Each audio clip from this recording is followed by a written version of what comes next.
ಕೇಂದ್ರ ಸರ್ಕಾರ ನರೇಗಾ ಯೋಜನೆಯಲ್ಲಿ ಹೆಸರು ಬದಲಾಯಿಸಿ ವಿಬಿ ರಾಮ್ಜಿ ಬಿಲ್ ಎಂದು ನಾಮಕರಣ ಮಾಡಿದ್ದಕ್ಕೆ ಕೈ ಸರ್ಕಾರದ ಸಚಿವ ಮಧು ಬಂಗಾರಪ್ಪ ಅಸಮಾಧಾನ ವ್ಯಕ್ತಪಡಿಸಿದ್ದಾರೆ.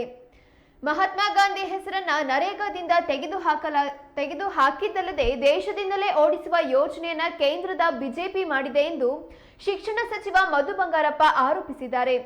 ಶಿವಮೊಗ್ಗದಲ್ಲಿ ನಡೆದ ಸುದ್ದಿಗೋಷ್ಠಿಯಲ್ಲಿ ಮಾತನಾಡಿದ ಸಚಿವರು, ಹಿಂದಿನ ಕೈ ನಾಯಕರು ಭೂ ಹಕ್ಕನ್ನೇ ನೀಡದಿದ್ರೆ ಭಿಕ್ಷುಕರಾಗುತ್ತಿದ್ವಿ. ಮನಮೋಹನ್ ಸಿಂಗ್ ಪಿಎಂ ಆಗಿದ್ದಾಗ ಮನರೇಗಾ ಜಾರಿಗೊಳಿಸಲಾಗಿತ್ತು. ಬಡವರ ಪರವಾಗಿ ರೈಟ್ ಟು ಎಜುಕೇಶನ್, ಆಹಾರ ಭದ್ರತೆ, ಕೆಲಸದ ಗ್ಯಾರಂಟಿಯನ್ನ ಕಾಂಗ್ರೆಸ್ ನೀಡಿದೆ. ಕೆರೆ, ಕಾಲೋನಿ, ತೋಟ ಅಭಿವೃದ್ಧಿಯನ್ನ ಮಾಡಲಾಗಿದೆ. ಆದ್ರೆ ಬಿಜೆಪಿ ಇದೆಲ್ಲದನ್ನು ನಾಶ ಮಾಡಲು ಹೊರಟಿದೆ ಎಂದು ದೂರಿದರು.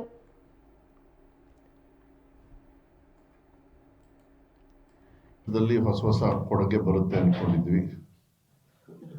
ಆದರೆ ಇಡೀ ರಾಜ್ಯದ ವಿಶೇಷವಾಗಿ ಯಾರಿಗೆ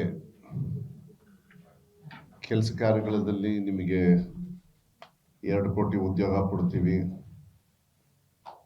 ಏನು ಸಹಕಾರ ಮಾಡ್ತೀವಿ, ಬಡವ್ರ ಪರವಾಗಿರ್ತೀವಿ, ಚೌಕಿದಾರ್ ಅಂತ ಹೇಳಿ ಕೊನೆಗೆ ಟೈಮ್ ಬಂದಿದೆ. ಮಹಾತ್ಮ ಗಾಂಧಿಯವ್ರ ಹೆಸರು ಹೇಳಿ ಮಹಾತ್ಮ ಗಾಂಧಿಯವ್ರನ್ನ ಈ ದೇಶದಿಂದ ಆಚೆ ಹಾಕ್ತಕ್ಕಂಥ ಒಂದು ಹುನ್ನಾರವನ್ನ, ಒಂದು ಕರಾಳವು,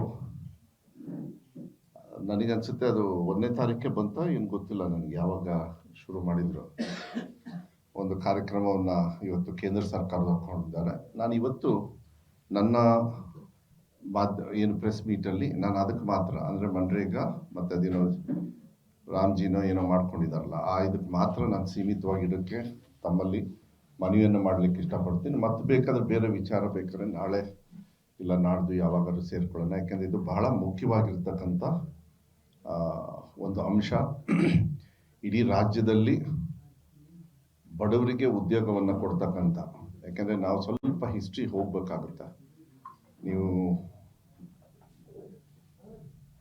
30-40 ವರ್ಷದಿಂದನೂ ಕೂಡ ಜನರು ಸ್ವಾಭಾವಿಕವಾಗಿ ಕೂಲಿ ಕಾರ್ಮಿಕರೇ ನಮ್ಮ ದೇಶದಲ್ಲಿ, ನಮ್ಮ ರಾಜ್ಯದಲ್ಲಿ ವಿಶೇಷವಾಗಿ ಜಾಸ್ತಿ.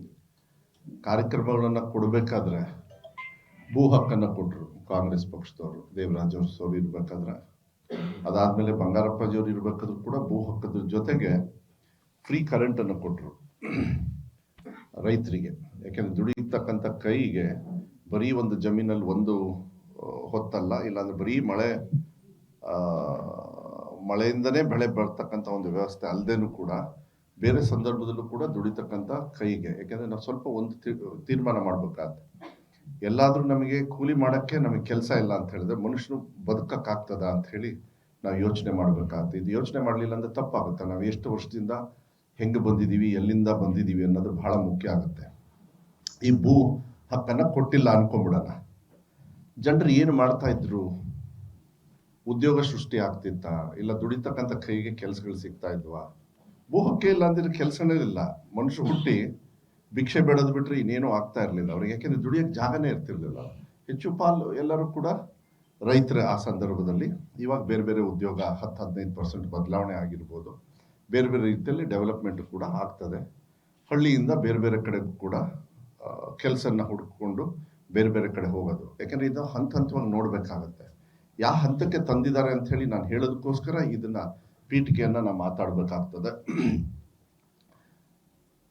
ಸನ್ಮಾನ್ಯ ಮನಮೋಹನ್ ಸಿಂಗ್ ಅವರು ಇದ್ದಾಗಲೂ ಕೂಡ, ಅದಾದ್ಮೇಲೆ ಅಫ್ಕೋರ್ಸ್ ಸಿದ್ದರಾಮಯ್ಯ ಸಾಹೇಬರು ಏನು ದೇವರಾಜ್ ಅರಸ್ ಅವರ ಒಂದು ಸಮಕಾಲಿನಲ್ಲಿ ಇವತ್ತು ಸಮಾನತೆಯಲ್ಲಿ ಅವರು ಮುಖ್ಯಮಂತ್ರಿಗಳಾಗಿ ಮತ್ತೆ ಈ ರಾಜ್ಯವನ್ನ ಸೇವೆಯನ್ನು ಸಲ್ಲಿಸ್ತಕ್ಕಂಥ, ಮತ್ತೆ ಅವ್ರದೇ ಆಗಿರ್ತಕ್ಕಂಥ ಗ್ಯಾರಂಟಿಗಳನ್ನ ಬರೀ ಬಾಯಲ್ಲಿ ಹೇಳಲಿಲ್ಲ, ಭಾಷಣದೊಳಗೆ ಹೇಳಲಿಲ್ಲ, ಅದನ್ನ ಅನುಷ್ಠಾನ ಮಾಡಿದ್ವಿ ನಾವು. ಯಾವುದೇ ಕಾರ್ಯಕ್ರಮ ನಾವು ಪ್ರಣಾಳಿಕೆಯಲ್ಲಿ ಇರ್ಬೋದು, ಪ್ರಣಾಳಿಕೆಯಲ್ಲಿ ಹೇಳಿದೇನು ಕೂಡ ಕೆಲವು ಸತಿ ವಿಚಾರಗಳು ಬಂದಾಗ ನಾವು ಸ್ವಾಭಾವಿಕವಾಗಿ ಅದನ್ನ ಅನುಷ್ಠಾನ ಮಾಡ್ತೀವಿ. ಅದು ಅನುಷ್ಠಾನ ಆಗೋದ್ರಲ್ಲಿ ಏನಾದ್ರು ತಪ್ಪಿದ್ರು ಕೂಡ ಅದನ್ನ ಮತ್ತೆ ಯಾವ ರೀತಿ ಇನ್ನೂ ಚೆನ್ನಾಗಿ ಮಾಡಬೇಕು ಅಂತ ಹೇಳಿ ಅದನ್ನ ಯಾವತ್ತೂ ಕೂಡ ಮಾಡ್ಕೊಂಡು ಬಂದಿದ್ದೀವಿ. ಅದನ್ನ ಹಿಂದಿನೂ ಕೂಡ ಯಾವುದೇ ಕಾಂಗ್ರೆಸ್ ಪಕ್ಷದ ಕಾರ್ಯಕ್ರಮ ಇದ್ರು ಕೂಡ ಅದನ್ನ ಅನುಷ್ಠಾನ, ಬಡವರ ಪರವಾಗಿ ಕಾರ್ಯಕ್ರಮನ ಕೊಡ್ತಾರೆ. ರೈಟ್ ಟು ಎಜುಕೇಶನ್ ಆಕ್ಟ್ ತಗೊಳ್ಳಿ, ಕಾಂಗ್ರೆಸ್ ಪಕ್ಷದವ್ರು ಮಾಡಿದ್ದಾರೆ. ಫುಡ್ ರೈಟ್ಸ್ ತಗೊಳ್ಳಿ, ಕಾಂಗ್ರೆಸ್ ಪಕ್ಷದವರು. ಇದು ಫುಡ್ ರೈಟ್ಸು ಮತ್ತೆ ಅದೇ ರೀತಿ ಜಾಬ್, ಕಾಂಗ್ರೆಸ್ ಪಕ್ಷದವರು ಪ್ರಣಾಳಿಕೆಯಲ್ಲಿ ಹೇಳಿರ್ಲಿಲ್ಲ ನಾವು ಜಾಬ್ ಕೊಡ್ತೀವಿ ಅಂತ ಹೇಳಿ. ಆದರೆ ಬಡವರ ಒಂದು ಸ್ಥಿತಿಯನ್ನ ನೋಡಿ ಅವರಿಗೆ 100 ದಿವಸನೋ ಇಲ್ಲ ಬರಗಾಲ ಸಂದರ್ಭದಲ್ಲಿ 125ರಿಂದ 150 ದಿವಸನೋ ದುಡಿತಕ್ಕಂಥ ಕೈಗೆ ಅವ್ರ ಹೊಟ್ಟೆಪಾಡಿಗೆ ಅವ್ರ ಜೀವನಕ್ಕೆ ವಿಶ್ವಾಸ, ಅವ್ರ ಕುಟುಂಬಕ್ಕೆ ವಿಶ್ವಾಸ ಕೊಡತಕ್ಕಂಥ ವ್ಯವಸ್ಥೆ. ಆ ಸಂದರ್ಭದಲ್ಲಿ ಗ್ರಾಮಾಂತರ ಭಾಗದಲ್ಲಿ ಪ್ರಾಪರ್ಟಿ ಡೆವಲಪ್ಮೆಂಟ್ ಮಾಡಬೇಕು. ಕೆರೆಗಳಿರ್ಬೋದು, ಕಾಲುವೆಗಳಿರ್ಬೋದು, ನಮ್ಮ ತೋಟಗಳನ್ನು ಡೆವಲಪ್ ಮಾಡ್ತಕ್ಕಂಥದ್ದಿರಲಿ, ಗ್ರಾಮ ಪಂಚಾಯಿತಿ ಮಟ್ಟದ ಒಂದು ಇತಿಮಿತಿಯಲ್ಲಿ ಏನೇನು ಅವರಿಗೆ ಕೆಲಸ ಕಾರ್ಯಗಳನ್ನು ಕೊಡಬೇಕು ಅಂತ ಹೇಳಿ ಮಾಡ್ತಾರೆ. ಅದನ್ನ ಯಾವುದೇ ಥರದ ರಿಸ್ಟ್ರಿಕ್ಷನ್ಸ್ನ ಸಿಕ್ಕಾಪಟ್ಟೆ ಹಾಕದೆ ಎಲ್ಲ ಮಾಡ್ಕೊಂಡು ಬಂದಿರ್ತಕ್ಕಂಥದ್ದು. ಇವತ್ತು ಯಾರು ಈ ದೇಶವನ್ನ ನಾವು 2 ಕೋಟಿ ಜನರಿಗೆ ಉದ್ಯೋಗವನ್ನು ಕೊಡ್ತೀವಿ, ವರ್ಷ ಸ್ವಿಸ್ ಬ್ಯಾಂಕಿಂದ ದುಡ್ಡು ತರ್ತೀವಿ, ಎಲ್ಲರಿಗೂ ಕೂಡ ಕೆಲಸ ಕಾರ್ಯಗಳನ್ನು ಕೊಡ್ತೀವಿ ಅಂತ ಹೇಳಿ ವಿಶ್ವಾಸದಿಂದ ಇವತ್ತು ಮತವನ್ನು ಹಾಕಿಸ್ಕೊಂಡು 3ನೇ ಟರ್ಮ್ ಮಹಾತ್ಮ ಗಾಂಧಿ ಅವರ ಹೆಸರಲ್ಲಿ, ಅಂಬೇಡ್ಕರ್ ಅವರ ಹೆಸರಲ್ಲಿ ಒಂದು ಕಡೆಗೆ ಟ್ರೈ ಮಾಡಿದ್ರು. ನಾವು ಬಂದಿರೋದೇ ಸಂವಿಧಾನ ಬದಲಾವಣೆ ಮಾಡಕ್ಕೆ ಅಂತ ಹೇಳಿ. ಅದಾಗ್ಲಿಲ್ಲ ಅವ್ರಿಗೆ. ಯಾಕಂದ್ರೆ ಈ ದೇಶದಲ್ಲಿ ಸಂವಿಧಾನ ಬದಲಾವಣೆ ಮಾಡೋದಕ್ಕೆ ಅಧಿಕಾರ ಏನಾದ್ರು ಇದ್ರೆ, ಯಾರು ಸಂವಿಧಾನವನ್ನ ಸಾಮಾನ್ಯ ಜನರಿಗೆ ಕೊಟ್ಟಿದ್ದಾರೆ ಅವ್ರು ತೀರ್ಮಾನ ಮಾಡ್ಬೇಕಾಗ್ತದೆ. ಇಂಡಿವಿಜುವಲ್ ಆಗಿ ಯಾರು ಪ್ರೈಮ್ ಮಿನಿಸ್ಟರ್ ಆಗಲಿ ಯಾವ್ದೋ ಪಕ್ಷದವ್ರು ತೀರ್ಮಾನ ಮಾಡೋಕ್ಕಾಗಲ್ಲ. ನಮ್ಮ ದೇಶದೊಳಗೆ ಜನರು ತೀರ್ಮಾನ ಮಾಡ್ತಾರೆ ಅದನ್ನ. ಜನರಲ್ಲಿ ಯಾವತ್ತೂ ಕೂಡ ನಾವು ಸಂವಿಧಾನ ಬದಲಾವಣೆ ಮಾಡ್ಬೇಕಂತ ಯಾರು ಕೂಡ ಈ ದೇಶದಲ್ಲಿ ಹೇಳಿಲ್ಲ. ಆದ್ರೆ ಪಕ್ಷದವ್ರು ಹೇಳ್ಕೊಂಡು ಓಡಾಡಿದ್ರು. ಅವ್ರಿಗೆ ಆಗ್ಲಿಲ್ಲ. ಅವ್ರಿಗೆ ಆ ಸೂಕ್ಷ್ಮತೆ ಅರ್ಥ ಆಯ್ತು. ಜೀವನ ನಡೆಸೋದಕ್ಕೂ ಕೂಡ ಕಷ್ಟ ಆಗ್ತಕ್ಕಂಥವ್ರಿಗೆ ಎಷ್ಟು ಅನುಕೂಲ ಆಗಿರ್ಬೋದು ಅವತ್ತು ಅಂತ ಹೇಳಿ ಯೋಚನೆ ಮಾಡಿ. ಇವತ್ತು ಇವರು ಅಲ್ರಿ, ನಾನು ನೋಡಿದೆ ಕೆಲವರು ಮಾಧ್ಯಮದಲ್ಲಿ ಏನೋ ರಾಮನ್ ಭಕ್ತರಂತೆ. ಮಹಾತ್ಮ ಗಾಂಧಿಯವರು ಹೃದಯದಲ್ಲಿ ರಾಮ ಇದ್ದಂತೆ. ನಮ್ಮ ಹೃದಯದಲ್ಲಿ ಯಾರಿದ್ದಾರೆ? ಹಾಗಾದ್ರೆ ಇವ್ರ ಹೃದಯದಲ್ಲಿ ಯಾರಿದ್ದಾರೆ? ಮಹಾತ್ಮ ಗಾಂಧಿಯವರು ಕೊನೆ ಉಸಿರು ಅವ್ರು ಏನು ಗೋಡ್ಸೆ ಹೊಡೆದ, ಅವ್ರು ಹೇಳಿದ್ದೇನು? ಆ ಹೇ ರಾಮ್ ಅಂತ ಹೇಳೋರ್ನ ಹೆಸರನ್ನೇ ಇವ್ರು ತೆಗೆದ್ರಲ್ಲ, ಇವ್ರು ಎಂತ ದುಷ್ಟರಿರ್ಬೋದು ಹೇಳ್ರಿ ನೋಡೋಣ. ಇವರಿಗೆ ದೇಶಭಕ್ತರು ಅಂತ ಹೇಳ್ತಾರ? ಮಹಾತ್ಮ